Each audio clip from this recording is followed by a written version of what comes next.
말씀은 열왕기상 19장 9절부터 18절 말씀입니다. 오늘은 다시 시작하는 은혜라는 제목으로 말씀 선포하도록 하겠습니다. 여러분 혹시 이러한 경험이 있으십니까? 내가 정말 열심히 애쓰고 노력했습니다. 그리고 좋은 결과도 얻었습니다. 그런데 그 이후에 왠지 마음이 허무하고 허탈하고 무엇인가 내가 정말 다 이루었나 하는 마음이 들 때가 있습니다. 공허함이 찾아오는 것이죠. 자녀의 결혼식을 성대하게 잘 마쳤습니다. 모두 다 축하하고 기뻐합니다. 그런데 집에 돌아와서 보니 왠지 마음이 텅 빈 것 같습니다. 이러한 증상을 무대 뒤 증후군이라고 합니다.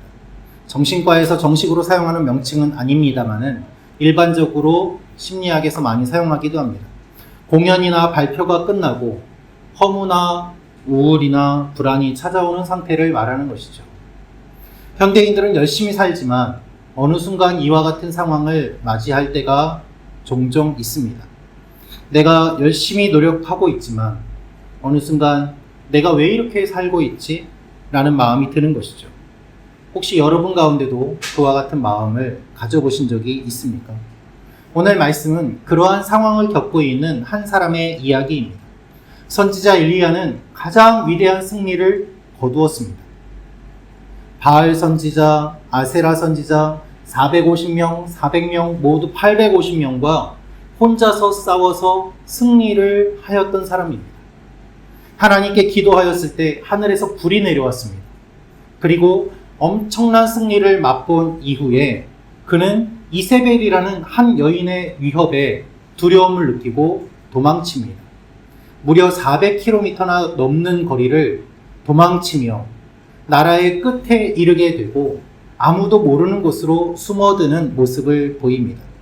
그는 언제 승리했냐는 듯 패배자처럼 살아가는 모습이 오늘 말씀에 기록되어 있습니다. 여러분, 우리에게도 이런 모습이 있을 수 있습니다.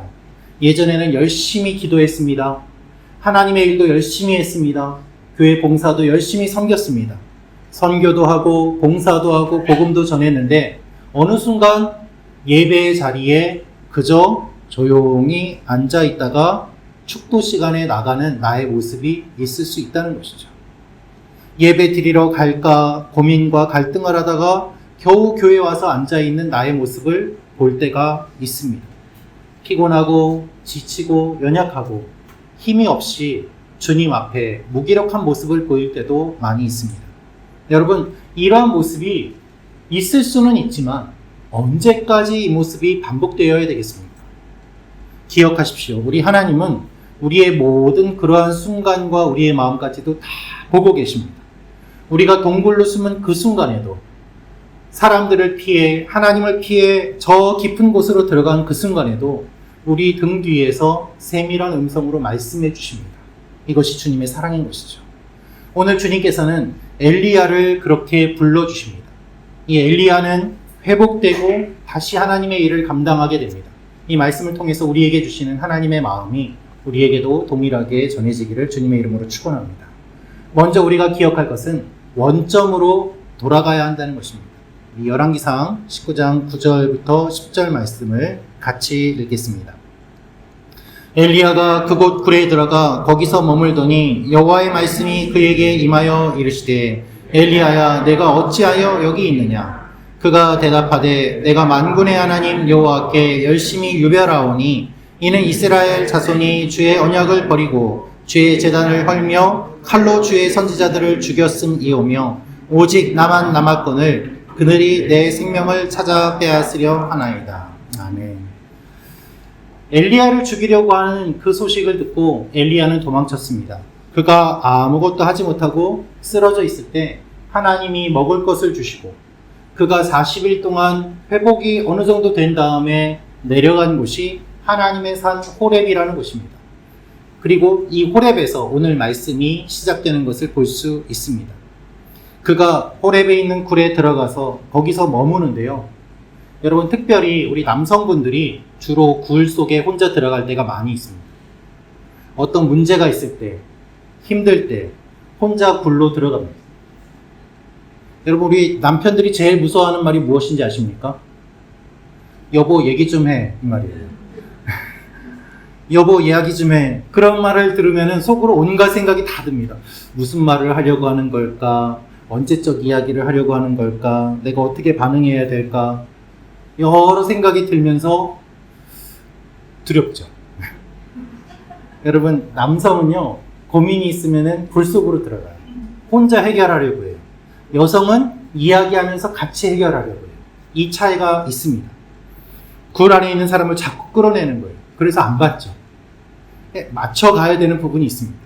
그런데 오늘 말씀을 보면 엘리야가 호렙산 굴로 들어갑니다. 치유되지 못한 마음, 실패한 마음, 두려운 마음을 가지고 굴 속 깊이 들어가서 혼자 지냅니다. 여러분, 교회에서 상처받으신 분들의 모습을 보면은 주위에서 말 거는 것을 싫어합니다. 사람들이 이야기하는 것이 싫습니다. 그저 나는 조용히 교회에 혼자 다니겠습니다 라고 반응하시는 분들이 많습니다. 굴로 들어가는 것이죠. 그러나 여러분, 언제까지 그렇게 지내시겠습니까? 기억하시기 바랍니다. 사람들은요, 여러분이 생각하는 것보다 여러분에게 별로 관심이 없습니다. 누구에게 관심이 있을까요? 자기 자신에게 관심이 있어요. 나에게 관심이 있어요. 그러므로 여러분이 사람들을 두려워하고 스스로 상처에 갇혀서 홀로 고립되는 일은 이제 정리하시기를 바랍니다. 계속 굴로 들어가지 마시고 계속 굴에 머물지 마십시오. 잠시 있을 수는 있지만 영원히 머물 곳은 아니기 때문입니다. 하나님이 굴에 있는 엘리야를 불러주십니다. 우리 9절 말씀을 다시 한번 읽도록 하겠습니다. 엘리야가 그곳 굴에 들어가 거기서 머물더니 여호와의 말씀이 그에게 임하여 이르시되 엘리야여 내가 어찌하여 여기 있느냐? 엘리야야 내가 어찌하여 여기 있느냐? 내가 지금 굴에 있는 이유가 무엇이냐? 물어보세요. 그런데 원어를 보면은 그 굴, 바로 그 굴이라고 합니다. 엘리야가 있는 이 굴은 어느 굴인가 하면은요, 모세가 하나님의 영광이 나타날 때 숨었던 바위 틈입니다. 호렙산은 신의 산입니다. 모세가 하나님의 율법을 받은 곳이고 하나님이 모세 앞에서 지나가실 때 모세가 하나님의 등을 보았던 사건이 일어난 곳입니다. 모세가 하나님을 보았던 그 굴, 바로 그 굴에 지금 엘리야가 서 있는 것을, 들어가 있는 것을 성경은 의도적으로 기록합니다. 그래서 실패한 엘리야가 결국 말씀을 받았던 그 자리, 하나님을 만났던 그 자리, 신앙의 원점으로 돌아가 있음을 하나님이 보여주시는 것이죠. 출애굽기 33장 21절부터 23절 말씀을 같이 읽겠습니다. 여호와께서 또 이르시기를 보라 내 곁에 한 장소가 있으니 너는 그 반석 위에 서라. 내 영광이 지나갈 때에 내가 너를 반석 틈에 두고 손을 거두리니 내가 내 등을 볼 것이요 얼굴은 보지 못하리라. 바로 이 사건이 있었던 그 굴에 엘리야가 지금 있습니다. 자기가 의도하고 거기에 간 것은 아닙니다만 그 굴에 있음으로 말미암아 하나님을 다시 만나게 되고 하나님의 말씀을 다시 받게 됩니다. 그리고 하나님은 물어보십니다. 내가 어찌하여 여기 있느냐라고 말입니다. 사랑하는 성도 여러분, 혹시 힘드십니까? 실패하셨습니까? 낙심하셨습니까? 상처받으셨습니까? 그래서 굴 속에 들어가고 싶으십니까? 엘리야는 몰랐지만 원점에 있었습니다. 여러분도 하나님을 만났던 그 원점으로 돌아가시길 주님의 이름으로 축원합니다. 주님을 처음 만났던 그 마음, 주님을 처음 경험했던 그 첫사랑, 그것을 기억할 때 하나님이 우리에게 말씀하시는 것을 우리가 듣게 됩니다. 여러분이 가진 낙담과 상처를 하나님이 아시고 여러분의 마음을 두드려 주세요. 내가 어찌하여 여기 있느냐? 우리 이야기를 듣기 원하시는 것이죠. 사랑하는 성도 여러분, 여러분의 이야기를 하나님께 하시기를 바랍니다. 그리고 신뢰할 수 있는 믿음의 친구들에게 여러분의 이야기를 나누시길 바랍니다. 목회자에게 여러분의 이야기를 나누어 주시길 바랍니다. 내가 가진 아픔과 상처를 이야기하면서 나의 모습이 객관적으로 드러나게 되고 거기에서부터 상처의 치유가 시작이 되기 때문입니다. 하나님께서는요, 뜻밖의 방법으로 엘리야를 만나 주십니다. 엘리야가 말합니다. 하나님, 다 죽었습니다. 저만 살아남았습니다. 라고 말이죠. 이세벨이 잔혹하게 하는 일을 하나님께 토로합니다. 그런데 그의 말을 들어보면 그의 마음에 상처가 깊은 것을 알 수 있습니다. 그는 두려움과 부정적인 생각과 그리고 아픔으로 가득 차 있습니다. 외롭습니다. 그래서 하나님이 그를 진정시키고 그를 만져주시는데 불 밖으로 일단 나와서 서라고 말씀하십니다. 11절 12절 말씀을 같이 읽겠습니다. 여호와께서 이르시되 너는 나가서 여호와 앞에서 산에 서라 하시더니 여호와께서 지나가시는데 여호와 앞에 크고 강한 바람이 산을 가르고 바위를 부수나 바람 가운데 여호와께서 계시지 아니하며 바람 후에 지진이 있으나 지진 가운데에도 여호와께서 계시지 아니하며 또 지진 후에 불이 있으나 불 가운데에서도 여호와께서 계시지 아니하더니 불 후에 세미한 소리가 있는지라. 아멘. 모세에게 하셨던 것처럼 하나님이 엘리야 앞을 지나가시는데 그 임재의 방식이 놀랍습니다. 처음에는 강한 바람이 산을 가르고 바위를 부쉈다라고 되어 있습니다. 그러나 거기에 하나님이 계시지 않았습니다. 다음에 지진이 일어납니다. 지진 가운데도 계시지 않습니다. 불 가운데도 계시지 않았습니다. 여러분, 바람과 지진과 불은 단순한 자연현상이 아니라 당시에 구약 성경 전체에 하나님께서 임재하실 때 나타나는 모습이었습니다. 모세가 시내산에서 율법을 받을 때 이런 일이 일어났습니다. 엘리야가 얼마 전에 갈멜산에서 싸울 때 하늘에서 불이 내려왔습니다. 그렇게 하나님을 경험하는 것이 당연하다고 생각했는데 이번에는 하나님이 그렇게 하지 않으시고 지금까지와는 다른 방법으로 엘리야를 만나 주시는 것입니다. 의도적으로 이 모든 것들을 보여주시고 다른 방법으로 만나 주시는 것을 알려주십니다.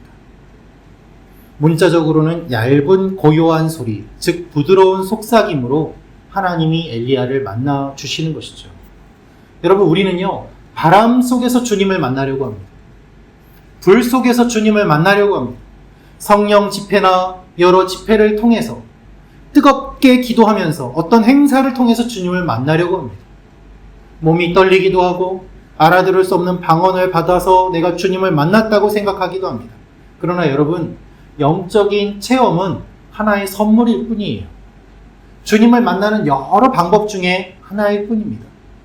뜻밖의 장소에서, 뜻밖의 시간에서 하나님이 우리를 만나주심을 여러분이 기억하고 기대하시길 바랍니다. 내가 교회에 매일 나오지 못해도 내가 일하는 직장에서, 삶의 현장에서 하나님이 나에게 세미한 음성으로 말씀하시는 것들을 내가 듣는다면 나는 주님을 경험할 수 있는 거예요. 내가 경험하는 하루의 일 가운데 주의 깊게 보면 보이지만 그렇지 않고 무심히 지나치면 그냥 보이지 않는 그 일들이 우리 주위에 얼마나 많은지 모릅니다. 하나님은 그렇게 계속 우리에게 이야기를 걸어오고 계십니다. 지난주에 있었던 일인데요. 제가 새벽 기도 때 기도를 마치고 제 목양실 문을 여니까 작은 화병에 예쁜 꽃이 있었습니다. 김영희 권사님이 제 책상에 두신 꽃인데요. 문을 탁 여는데 꽃향기가 확 퍼져서 제 코에 훅 들어오는 거예요. 그전에는 저의 냄새만 났었는데 꽃향기가 확 나니까 너무 좋았습니다. 이 작은 꽃이 전하는 그 향기가 너무 진해서 정신이 아득해질 정도였는데 그것이 그저 꽃향기가 아니라 그 꽃이 전해주는 향기로 인해서 저희 감각이 깨어나고 내가 못 보던 것을 보게 되고 새롭게 보이는 것들을 통해서 하나님이 우리의 삶 가운데 하시는 일들이 이런 것들이구나 라고 다시 한번 깨닫게 되었습니다. 여러분, 작은 일을 겪으면서 우리가 잊고 있던 감각이 회복되고 다시 살아납니다. 우리 영혼도 마찬가지입니다. 매일 반복되는 일을 하면 우리가 생각하기를 싫어합니다. 우리 뇌가 익숙해져 있기 때문입니다. 매일 만나는 사람을 만나면 감동이 없습니다. 그래서 의도적으로 그 사람이 무엇이 달라졌는지를 찾아보고 스몰 토크를 하면서 그 사람과 이야기를 하고 그 사람에게 새로운 것들을 알아내려고 하는 것들이 우리에게 필요합니다. 거기에서 영혼이 깨어나고 사랑이 시작되는 것이죠. 사랑하는 성도 여러분, 저는 여러분이 하루에 짧게라도 말씀을 읽고 기도하는 시간을 가지시길 바랍니다. 10분이라도 괜찮습니다. 우리 교회 조찬기도의 설교가 10분에서 15분 정도 됩니다. 그런데 우리 교회 유튜브를 보면 조회수가 우리 성도님들에 비해서는 잘 나오지 않습니다. 5회, 10회 이렇습니다. 매일 설교가 유튜브에 올라갑니다.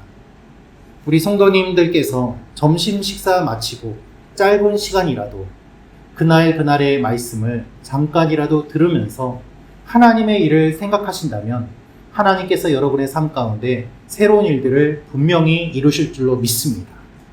번거로워도 내가 잠깐 수고함으로 새롭게 되는 일들도 있습니다. 개인 휴지통을 비우거나 연락이 뜸한 사람에게 연락을 하거나 하는 일들을 통해서 내 일상의 평범함이 깨지고 새로움으로 다가오는 일들이 일어날 수 있는 것이죠. 여러분, 태풍은 강력하지만 매일 오진 않습니다. 우리를 살리는 바람은 산들바람이고 우리를 기분 좋게 하는 바람은 우리를 시원케 하는 바람입니다. 일상의 세미한 소리에 귀 기울이며 주님을 만나는 여러분과 제가 되길 원합니다. 주님께서 그렇게 세워주십니다. 다시 일으켜주시고 세워주시는데요. 하나님께서 엘리야에게 다시 한번 사명을 주십니다. 우리 15절 16절 말씀을 같이 읽겠습니다. 여호와께서 그에게 이르시되 너는 내 길을 돌이켜 광야를 통하여 다메섹에 가서 이르기를 하사엘에게 기름을 부어 아람의 왕이 되게 하고 너는 또 님시의 아들 예후에게 기름을 부어 이스라엘의 왕이 되게 하고 또 아벨 모올라 사밧의 아들 엘리사에게 기름을 부어 너를 대신하여 선지자가 되게 하라. 하나님이 다시 한번 물어보십니다. 내가 어찌하여 여기 있느냐? 엘리야는 똑같은 대답을 또다시 합니다. 주님, 저만 남았습니다. 여기서 알 수 있는 사실이 있는데요. 여러분, 사람은요, 잘 변하지 않습니다. 주님이 도와주셔도, 주님이 말씀하셔도 똑같은 대답을 합니다. 그러나 여러분, 하나님은 이 계속 같은 질문을 통해서, 비슷한 일들을 통해서 우리의 상처를 만져주세요. 15절에 너는 돌아가라 라고 말씀하십니다. 이 말씀은 방향을 바꾸라는 뜻임과 동시에 회개하라는 뜻이에요. 마음을 바꾸고 삶의 태도를 바꾸고 다시 돌아가라는 것이죠. 여러분, 엘리야의 인생을 바꾸라는 말씀입니다. 불에 있지 말고 내가 너를 보내는 곳으로 가라. 그것이 내가 사는 길이다 라고 말이죠. 그래서 하사엘에게 기름을 부어 왕이 되게 하고 예후에게 기름을 부어 이스라엘의 왕이 되게 하고 엘리사에게 기름을 부어 후계자가 되게 하라고 주님 말씀하십니다. 여러분, 우리의 감정은요, 기복이 있습니다. 좋을 때도 있고 나쁠 때도 있습니다. 그러나 우리가 해야 될 일은 변함이 없어요. 꾸준해야 되죠. 내가 기분 나쁘다고 회사 안 가고 기분 좋다고 회사 간다면 어떻게 그 일을 계속 할 수 있겠습니까? 운동도 마찬가지 아닙니까? 하나님 앞에서도 마찬가지입니다. 해야 될 일을 할 때 그 지속적인 일들을 통해서 우리가 회복됩니다. 하나님은 더 놀라운 말씀을 하십니다. 우리 18절 말씀을 읽겠습니다. 그러나 내가 이스라엘 가운데 7,000명을 남기리니 다 바알에게 무릎을 꿇지 아니하고 다 바알에게 입맞추지 아니한 자니라. 아멘. 바알에게 무릎 꿇지 않은 사람이 있으니 내가 혼자가 아니니 가면 내가 예비한 사람들과 같이 나의 일을 할 수 있다라고 말씀하십니다. 사랑하는 성도 여러분, 우리가 신앙생활하면서 교회에서 상처를 받습니다. 교회의 잘못된 모습도 봅니다. 교회가 이렇게 하면 안 된다, 여러 이야기도 듣습니다. 그렇다면 교회가 이것으로 끝일까요? 그렇지 않습니다. 여전히 하나님 앞에 무릎 꿇고 신실하게 주님 나라를 사모하며 묵묵히 자신의 자리를 지키는 바알에게 무릎 꿇지 않은 변함없는 7,000명이 있음을 믿으시기를 바랍니다. 여러분, 지금도 그런 분들이 많이 있기 때문에 보이지 않는 곳에서 여전히 순교당하고 보이지 않는 곳에서 여전히 주님의 일을 감당하는 사람들이 있기 때문에 주님의 교회가 계속해서 유지되고 세워질 수 있는 것입니다. 그래서 다시 사랑하고 다시 하나님 앞에 나아가야 됩니다. 저는 기도합니다. 하나님, 홍콩에 방황하는 영혼들이 없게 하여 주옵소서. 홍콩에서 신앙생활하다가 상처받은 분들 교회에 정착해서 다시 한번 하나님 앞에 세워지게 하여 주옵소서. 우리 교회가 그렇게 쓰임받는 교회가 되게 하여 주옵소서. 우리 교회가 치유와 회복이 있는 교회가 되게 하여 주옵소서. 우리 교회에 새 일이 일어나는 그 일들이 있게 하여 주옵소서. 그것이 저의 기도입니다. 그리고 여러분, 저의 기도뿐만 아니라 주님이 우리에게 주신 사명인 것이죠. 우리 교회의 사명, 우리 교회뿐 아니라 홍콩에 있는 모든 교회들이 이와 같은 교회들이 되어서 하나님의 일들을 감당할 때 어떻게 하나님께서 기뻐하시지 않겠습니까?